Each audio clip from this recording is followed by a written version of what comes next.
Welcome to the Salmon Runs YouTube. Enjoy the video. You start by verifying essentials so nothing blocks the process. Check your Bravia model and update firmware if needed, because outdated firmware breaks protocols. Once done, make sure both the TV and your phone or laptop share the same Wi-Fi band. Mismatched networks refuse connections. Next, open the TV's input or network menu and enable screen mirroring or mirrorcast. This primes the receiver. You do these steps first to remove common connectivity failures and move directly into pairing.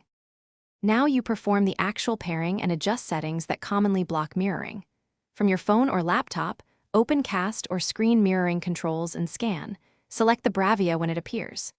If the TV doesn't show, toggle Wi-Fi and Bluetooth and restart both devices. This clears temporary network hiccups. Also check the TV's privacy or permission prompt and set it to accept or always allow.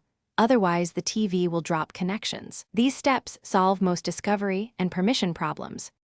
Finish by confirming the display and stability. Set output resolution on your device to a compatible value. Matching 16:9 and supported resolutions prevents black bars or lag. If wireless remains unreliable, use an HDMI cable or a compatible wired adapter for a stable connection. Once mirrored, test audio and video together to ensure sync.